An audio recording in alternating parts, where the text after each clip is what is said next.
तुम्ही जसं म्हणता की पक्ष जाणार, तुम्ही अजित पवार गटाला किंवा अजित पवारांना ऑफर देतायत. विनायक राऊत काल बोलले की तुम्ही महाविकास आघाडीची मी कोणाला ऑफर देणार नाही. स्वप्न अजित पवारांचं पूर्ण मला माहित नाही त्याच्याविषयी. तो शरद पवारांचा विषय.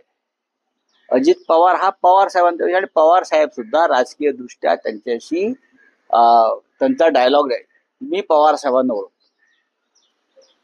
पवार साहेब आणि ते भेटतात, ठीक आहे. त्यांचे काही संस्थात्मक कामांसाठी भेटतात, ते आवश्यक असतं कारण एकमेकांमध्ये तंगड्या गुंतलेल्या आहेत.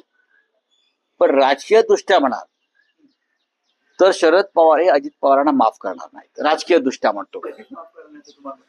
बघा, जे माझं आकलन आहे ते राजकीय दृष्ट्या म्हणतो. बाकी त्यांचं ते कुटुंब असतं वगैरे वगैरे वगैरे, ठीक आहे. जसं आमचंही कुटुंब आहे ठाकरेंचं. हो, आमच्या स्वभावात आणि त्यांच्या स्वभावात, राजकीय स्वभावात फरक आहे.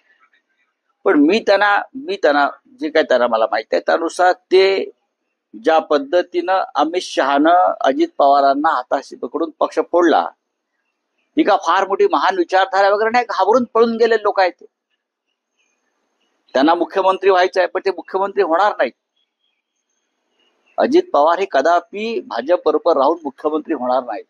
एकतर त्यांना पूर्णपणे भाजपात विलीन व्हावं लागेल त्यांचा पक्ष, आणि भाजपचे म्हणून त्यांना भविष्यामध्ये कदाचित संधी मिळेल, पण वेगळा गट म्हणून त्यांना कधीच मुख्यमंत्र्याची संधी. शरद पवारांना भेटला, तुमची पवारांनी स्वतः म्हटलंय की राजकीय मंथन वगैरे झालं ना. तर अलीकडच्या काळात जी तुम्ही एक छोटी जी नाराजी होती ती व्यक्त करत होता, विशेषतः मी काल मी माननीय शरद पवार पक्षाची जी भूमिका आहे, पवारांनी जे सरकारचं समर्थन करणं, यावर तुम्ही जी नाराजी व्यक्त करत होता त्यावर तुमची काही चर्चा झाली का? आणि पवार आता त्यावर काय म्हणतात? मी पवार साहेबांना काल भेटलो ते यासाठी,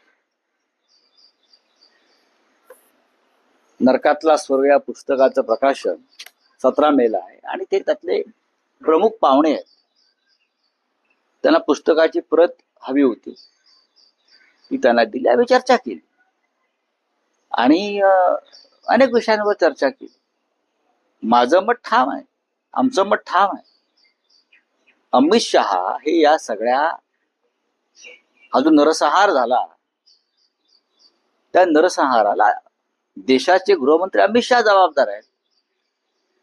सरकारला पाठिंबा देणं संकटकाळी म्हणजे या नरसंहाराला जबाबदार असणाऱ्यांना पाठिंबा देणं असं होत नाही. हे माझं मत आहे. त्यांच्याशी मी चर्चा केली.